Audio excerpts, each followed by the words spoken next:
여러분 안녕하십니까. 2024년 8월에 변액보험 판매 자격시험 대비 실전 문제풀이 과정 이제 두 번째 시간 21번부터 40번까지 여러분과 함께 해보도록 하겠습니다. 자, 21번 문제고요. 다음 표에서 괄호 안에 알맞은 것으로 짝지어진 것은, 자, 표에 어떤 내용인지 한번 살펴보죠. 연금의 수령 형태는 피보험자 생존 시 종신토록 수령하는, 자, 연금보험의 연금 수령 형태 그 종류를 물어보는 문제네요. 종신토록 수령한다. 뭐 답 나왔네요. 종신연금형. 가는 일단 종신연금형이 될 것 같습니다. 일정 기간을 확정하여 나누어 수령하는 확정연금형.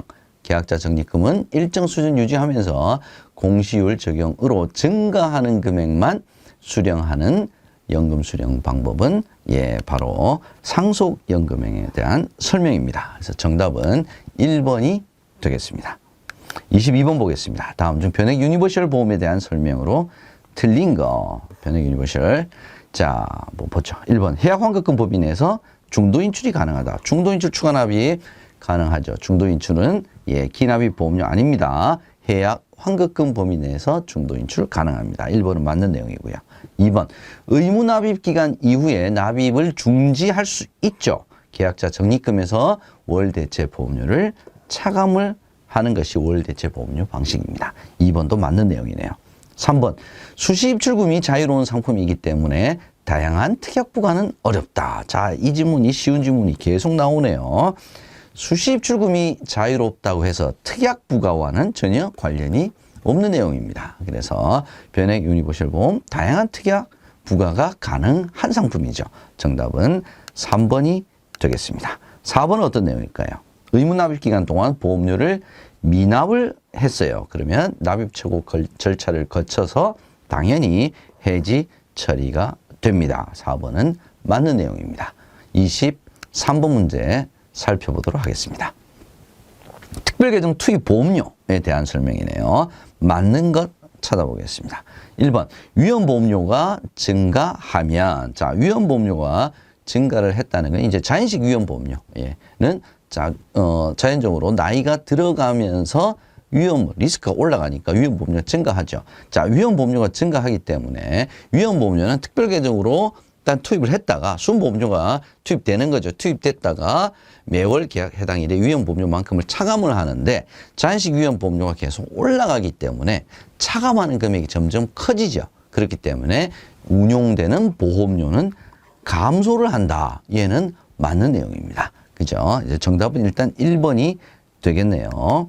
2번은 보고 대출 수수료 전액이 특별계정으로 투입되는 것이 아니죠. 대출 이자는 특별계정으로 투입되는데 수수료는 제외됩니다. 대출 수수료를 제외한 금액이 특별계정으로 투입된다라고 해야 맞는 내용이 되겠습니다. 3번 채권, 주식 등 유가증권에 투자가 되죠. 그래서 매일 평균 이율로 적립하는 게 아니라 투자 수익률이죠. 투자 수익률로 적립이 되어야 그게 투자형 상품이죠. 4번 매월 계약 해당 일에 해당 월의 자연식 위험보험료와 납입 후 계약 유지비를, 자, 일반 계정에서 특별 계정으로 차감하는 것이 아니라 특별 계정에 투입되어서 운용되던 거죠. 위험보험료 납입 후 계약 유지 비용은 특별 계정에서 일반 계정으로 차감한다라고 해야 맞는 내용이 되겠습니다. 그래서 정답은 1번이 되겠습니다. 다음 문제 24번 보겠습니다. 변액보험의 현금 흐름에 대한 설명으로 틀린 것 한번 찾아보죠. 1번 특별계정 운용보수와 수탁보수는 매월 동일한 금액이 차감된다. 자, 특별계정 운용보수와 수탁보수 일단 매월이 아니라 매일이죠. 매일 특별계정에서 차감을 하는데 운용보수와 수탁보수는 레이트가 딱 정해져 있죠. 근데 계약자 적립금의 일정 비율을 차감을 하는 거죠. 계약자 적립금의 일정 비율만큼을 운용보수와 수탁보수로 차감을 하게 되는데 이 계약자 적립금이 매일매일의 운용 결과에 따라서 적립금의 크기가 달라집니다. 그래서 매일 다른 금액이 차감이 된다라고 해야 맞는 정답이 되겠습니다. 그래서 일단 정답 틀린 지문은 1번이 되겠고요. 다른 맞는 지문은 어떤 걸까요? 2번 위험보험료를 특별계정에서 차감해서 일반 계정으로 매월 계약 해당 일에 이체한다. 맞죠? 2번 기타 비용. 기타 비용 우리가 흔히 수금비라고 이야기합니다. 보험료를 납입받는 기간. 그때 수금하는 거니까 예, 그 기간 이내에만 사용하는 사업비입니다. 얘도 맞는 내용이고요. 이 지문 자주 출제가 됩니다. 4번 보험료 납입 기간이 종료되면 특별 계정에 투입되는 보험료가 당연히 변동이 되겠죠. 예, 납입 기간 동안에는 납입한 보험료에서 투입되는 보험료가 정해지겠죠. 그죠? 납입 기간이 종료되게 되면 특별 계정에 투입되는 보험료는 당연히 변동이 되게 됩니다. 정답은 1번이 되겠습니다. 25번 문제 살펴보겠습니다. 특별 계정의 종류. 특별 계정의 종류 어떤 겁니까? 주식형, 채권형, 혼합형. 이거 이야기하는 거죠. 자, 알맞지 않은 것 한번 찾아보겠습니다. 채권형 펀드는 원금 손실 위험이 없는 펀드다. 그럼 틀렸어요. 근데 거의 없는 펀드다. 있을 수는 있다. 이 말이죠. 얘는 맞는 내용입니다. 2번 주식형 펀드는 주식에도 투자할 수 있고 채권에도 투자할 수 있죠. 3번 주식형 펀드, 혼합형 펀드, 채권형 펀드는 주식에 투자할 수가 있다. 자, 주식형 펀드 주식에 투자할 수 있죠. 혼합형 펀드도 주식에 투자할 수 있죠. 채권형 펀드는 주식에 투자할 수가 없습니다. 단 한 주도 안 됩니다. 그래서 일단 3번이 틀린 내용이 될 것 같고요. 혼합형 펀드는 주식의 최대 60%. 그죠? 나머지는 채권. 그래서 두 가지를 다 혼합해서 투자할 수가 있습니다. 그래서 정답은 3번이 되겠습니다. 26번 보겠습니다. 자산 운용에 대해 맞게 설명한 것은 맞는 거 찾는 거네요. 1번 특별계정 펀드는 안정성이 아니라 수익성이죠. 수익성 위주로 자산을 운용한다라고 해야 맞는 내용입니다. 2번 보험계약자는 펀드 변경을 통해서 자산 운용에 대한 간접 선택권을 가진다. 이게 맞는 내용이네요. 직접 운용 지시는 할 수 없습니다. 그러나 나는 주식형, 채권형, 혼합형 서로 바꿀 수 있죠. 그죠? 서로 변경을 통해서 간접 선택권을 가진다. 맞는 내용입니다.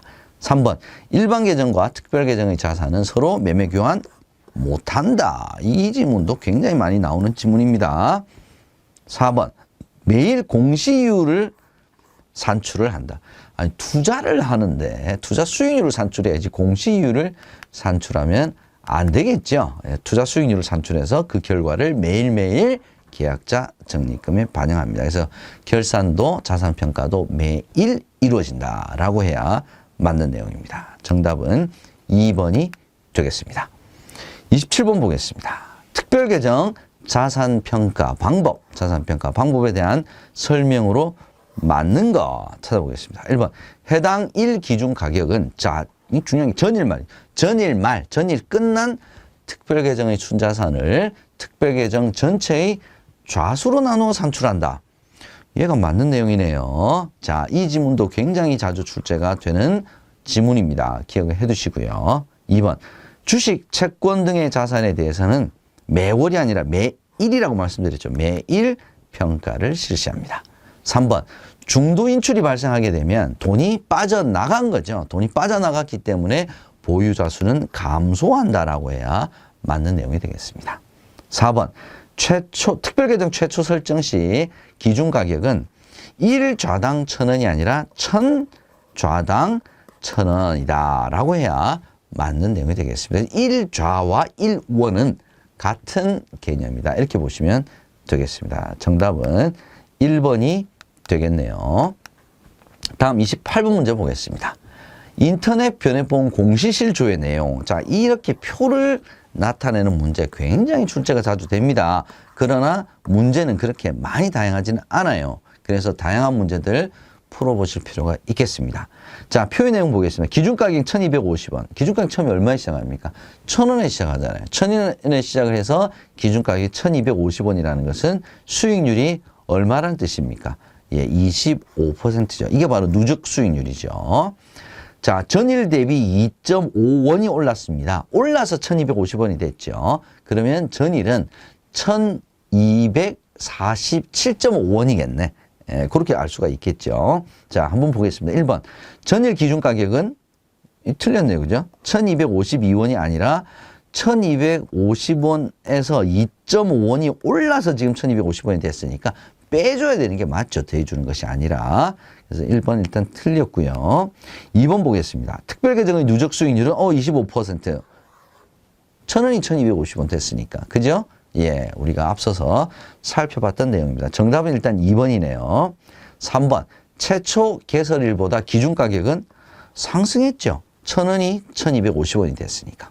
최근 1년 동안의 운용 수익률은 알 수가 없습니다. 왜 알 수가 없냐? 자, 총 25%가 수익이 났는데 연 환산 수익률은 6%예요. 그러니까 약 4년 조금 더 됐단 말이죠. 그래서 우리가 이게 몇 년 정도 운용이 된 펀드구나는 알 수 있지만 그게 지난 1년 동안 몇 퍼센트, 그전 1년이 몇 퍼센트였는지는 이 내용만은 가지고 알 수가 없습니다. 그래서 이 지문도 굉장히 오답 지문으로 자주 출제가 되는 문제입니다. 최근 1년간의 운용 수익률은 알 수가 없다. 반드시 기억을 해 두시고요. 정답은 누적 수익률 25% 2번이 되겠습니다. 29번 문제 보겠습니다. 자산운용 옵션이네요. 자, 쉬운 문제네. 변액보험 자산운용 옵션의 종류에 해당하지 않는 거. 펀드 변경, 평균 분할 투자 기능, 자동 재배분. 요거 다 자산운용 옵션에 해당이 되죠. 자동 인출하고는 전혀 상관이 없습니다. 예전에는 추가 납입 기능, 이게 정답으로 나왔는데 추가 납입 기능, 자동 인출 기능 다 자산운용 옵션과는 관련이 없습니다. 30번 보겠습니다. 보험료 납입에 대한 설명으로 맞는 거. 보험료 납입 어떻게 보면 되게 간단해요. 그죠? 변액 종신, 그 다음에 변액 연금 다 월납과 일시납만 가능합니다. 요것만 기억해 주시면 될 것 같고요. 변액 유니버셜은 얘는 납입 기간이 종신이죠, 종신. 그래서 종신이기 때문에 실은 일시납을 선택을 할 수가 없습니다. 종신이니까. 그죠? 언제 사망할지 모르는데 종신 일시납, 이건 말이 안 되겠죠. 그죠? 2번 일단 틀린 내용이고요. 3번 변액 유니버셜 보험은 의무 납입 기간 이내에는 납입 중지 못합니다. 의무 납입 기간 이내에는 추가 납입할 수 있어요. 근데 납입 중지를 못하니까 의무라는 말이 붙었지 않았을까요? 그렇게 생각하시면 될 것 같습니다. 3번 선납보험료는 납입일 플러스 제2영업일에 특별계정이 투입되는 것이 아니라 매월 계약 해당 일에 특별계정으로 투입이 됩니다. 정답은 1번이 되겠습니다. 월납과 일시납. 일시납은 단기납입니다. 그래서 월납, 일시납, 단기납 여기까지만 기억을 같이 해두시면 다 풀어볼 수가 있습니다. 정답은 1번입니다. 31번 문제 보겠습니다. 또 보험료 납입이네요. 보험료 납입에 대한 설명으로 틀린 것은 1번 변액연금보험은 연금 개시 전이라야 추가 납입을 할 수가 있습니다. 연금 개시 후에는 추가 납입 못해요. 얘는 맞는 내용입니다.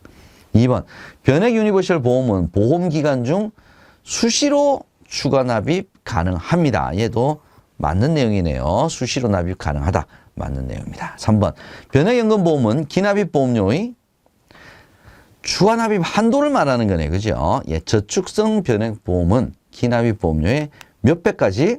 이게 또 틀렸네. 기납입 보험료가 아니라 기본 보험료죠. 그죠? 기본 보험료의 2배. 보장성은 기본 보험료의 1배.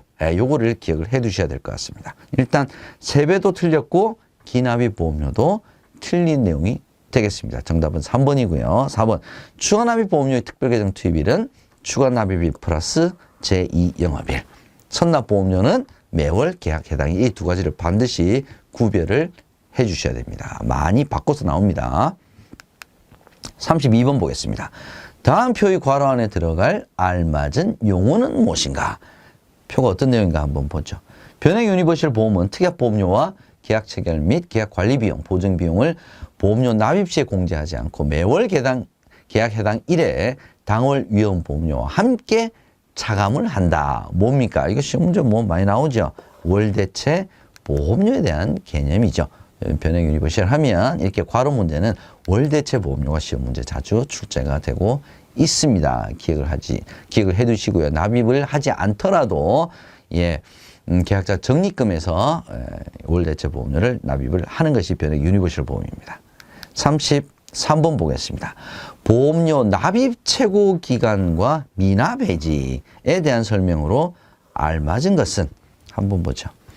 자, 변액 유니버셜 보험이라고 해서 뭐 아주 특별한 것이 있는 것은 아닌데 한번 내용 살펴보죠. 1번 의무 납입 기간 이내의 납입 최고. 의무 납입 기간 이내는 무조건 납입을 해야 되는 거죠. 납입 중지 못하죠. 그래서 보험료가 미납이 됐을 때 납입 최고를 하죠. 예, 1번 보험과 동일하게 14일의 기준을 적용을 합니다. 1번 보험과 동일하죠. 일단 1번이 맞는 내용이네요. 2번 미납 해지된 계약의 계약자 적립금은 특별 계정에서 관리하던 것을 일반 계정으로 옮겨서 관리를 하죠. 그래서 부활이 되게 되면 일반 계정에서 다시 특별 계정으로 옮겨주게 됩니다. 3번 의무 납입 기간 이후에 해약 환급금에서 월 대체 보험료를 충당할 수 없게 되면 월 계약일 해당일의 다음 달을 기준으로 납입 최고 기간을 적용한다. 자, 이 지문도 참 잘 안 나오던 지문입니다. 자, 납입 최고 기간을 적용하는 기준은 언제냐? 월 계약 해당일의 다음 달을 기준으로 하는 것이 아니라 다음 날입니다. 다음 날. 여기 약간 좀 치사한 함정을 넣어놨네요. 월 계약 해당일의 다음 날을 기준으로 납입 최고 기간을 적용을 합니다. 4번 의무 납입 기간 이후에 보험료가 미납된 경우에 납입 최고를 한다. 자, 의무 납입 기간 이후에 납입 중지해도 되죠. 그래서 보험료가 미납이 됐더라도 일단 월 대체 보험료를 차감을 하죠. 그러니까 월 대체 보험료를 차감하지 못했을 때 그때 납입 최고를 하는 거지. 의무 납입 기간 이후에 보험료가 무조건 미납이 됐다라고 해서 다 납입 최고를 하는 것은 아니다. 이렇게 보셔야 될 것 같습니다. 그래서 정답은 1번이 되겠습니다. 납입 최고 기간은 동일한 기준을 적용합니다. 34번 보겠습니다. 보험계약 대출에 대한 설명으로 맞는 것 찾아보겠습니다. 1번 대출 상환 금액은 상환 즉시 특별계정으로 투입되는 것이 아니라 상환일 플러스 2영업일에 특별계정으로 투입이 되죠. 2번 계약자가 납부한 보험계약 대출 수수료는 특별계정으로 투입되지 않는다. 요거 앞선 지문에서도 있었죠. 예, 이자만 특별계정으로 투입되고 대출 수수료는 투입되질 않습니다. 일단 정답이 2번이네요. 3번 보험계약 대출에 따른 이자가 왜 발생하지 않습니까? 당연히 발생하죠. 4번 계약자는 보험계약 대출금을 월 계약 해당 일에만 상환할 수 있는 것이 아니라 언제든지 상환할 수 있다라고 해야 맞는 내용입니다. 정답은 2번이 되겠습니다. 다음 35번 보겠습니다. 다음 중 변액보험 계약 내역의 변경에 대해 알맞게 설명한 것은 1번 기본보험계약과 변동보험계약은 동일한 비율로만 변경할 수 있죠. 각각 다른 비율로 변경할 수 없습니다. 하나만 변경할 수도 없죠. 기억을 해 두시기 바랍니다. 2번 보험금액을 감액하고자 할 경우에 감액할 수 있습니다. 감액된 부분은 해지된 것으로 보고 해지환급금이 있을 경우에는 해지환급금을 해약환급금을 당연히 지급을 하죠. 자, 이 지문도 굉장히 많이 나오는 지문에 해당이 됩니다. 이 지문 반드시 기억을 해 두셔야 될 필요가 있겠습니다. 3번 변액보험에서 일반보험으로 전환할 수 있는데 한 번 전환이 된 계약은 다시 변액보험으로 전환할 수가 없습니다. 기억을 해 두시고요. 4번 기본 보험 금액만 감액할 수 없다. 반드시 제가 두 개가 기본 보험 금액과 변동 금액은 같이 감액을 해야 된다라는 말씀 1번 지문 설명할 때 드렸습니다. 기억을 해 두시고요. 정답은 2번이 되겠습니다. 다음 36번 문제 살펴보도록 하겠습니다. 다음 중 변액보험의 보험 안내 자료에 기재해야 하는 사항으로 알맞은 것은 보험 안내 자료에 기재해야 될 것은 되게 중요한 사항이면서 계약자가 반드시 알아야 될 사항, 권리와 의무 내지는 약간 모르면 불리할 수도 있는 사항, 뭐 이런 게 해당이 되겠죠. 1번 해약 환급금 및 보험금 지급 제한에 대한 사항, 이거는 보험계약자에게 굉장히 중요한 내용이죠. 얘는 반드시 기재를 해야 되는 내용입니다. 손익계산서 및 재무상태표. 적기 시정 조치 및 긴급 조치 등에 관한 이건 수시 공시 사항이고요. 장래 이익 배당 등 이익 분배에 관한 사항. 요런 사항은 일단 4번은 기재 금지 사항이죠. 그죠? 그래서 2번, 3번, 4번은 기재해야 될 내용으로는 해당이 되지 않습니다. 정답은 1번이 되겠습니다. 다음 37번 문제 보겠습니다. 다음 중 저축성 변액보험 수수료 안내표 제공 시에 수수료 안내표에 포함되어야 될 내용에 해당하지 않는 것은 그 수수료 안내표니까 수수료가 아닌 걸 찾으면 되겠네요. 계약 체결 비용, 위험보험료, 보증 비용. 요건 전부 다 저축성 변액보험에 해당되는 수수료에 해당이 되죠. 근데 공시이율은 수수료가 아니죠. 공시이율은 수수료와는 관련이 없습니다. 그래서 정답은 4번이 되겠습니다. 다음 38번 문제 보겠습니다. 다음 표의 김생명 씨가 A은행 파산 시 예금자 보호법에 의해 지급받게 되는 예금보험금은 얼마인가? 요거 계산하는 문제네요. 일단 예금보험금은 동일 금융기관에서 1인당 5천만 원이죠. 자, 여기서 확정기여형 퇴직연금. 확정기여형 퇴직연금은 별도로 5천만 원 범위 내에서 별도로 보호한다. 라는 거 기억을 해 두셔야 됩니다. 그래서 보통 예금 3천만 원은 예금자 보호법 기본에 해당이 되는 거고요. DC형만 이렇게 DB형은 안 됩니다. DC형인 경우에 별도로 5천만 원, IRP와 DC형 이 두 가지는 별도로 보호를 받게 됩니다. 그래서 자, 보통 예금 3천만 원 있었죠. 그 다음에 확정기여형 보호 받을 수 있는 것도 3천만 원 있었죠. 원금과 이자 다 합한 금액입니다. 그래서 합쳐서 6천만 원을 지급받게 되겠습니다. 기억을 해 두시기 바랍니다. DC형과 IRP는 별도로 5천만 원 한도로 보호하고 있습니다. 자, 다음 39번 문제 보겠습니다. 다음 표에 설명하는 용어는 무엇인가? 이제 상식 문제 2문제 남았네요. 능력이 됨에도 불구하고 직업을 갖지 않고 평생 아르바이트만으로 생계를 이어가는 사회인 아르바이트를 지칭하는 말로 1987년 일본의 구인 잡지인 리쿠르트에서 처음으로 사용했다. 이거 뭐 기억을 해 두셔야 될 것 같습니다. 프리터족에 대한 설명이 되겠습니다. 다음 40번 마지막 문제네요. 다음 표의 설명에 알맞는 용어는 무엇인가? 교육, 과학, 문화의 보급 및 교류를 통하여 국가 간의 협력 증진을 목적으로 설립된 UN 국제연합 산하전문기구는 무엇일까요? 교육, 과학, 문화의 보급. 자, 정답은 유네스코에 대한 설명이 되겠습니다. 자, 이렇게 해서 40번 문제까지 우리 두 번째 시간도 여러분과 함께 해보았습니다. 뭐 이번 달도 변액보험 전체 시험은 과거에 나왔던 문제에서 특별하게 크게 달라진 문제는 없습니다. 간혹 신규 지문이나 문제가 눈에 띄지 않았던 것은 아닌데 그 비중 자체가 아주 미미한 수준이라서 변액은 여러분들 너무 어렵게 생각하지 마시고요. 변액은 1월 달부터 실전 문제풀이 다 찾아서 여러분들 봐주시면 훨씬 도움이 많이 되실 겁니다. 반드시 기억을 해 주시고요. 저는 다음 달 여러분 다시 또 찾아뵙도록 하겠습니다. 여러분 고맙습니다.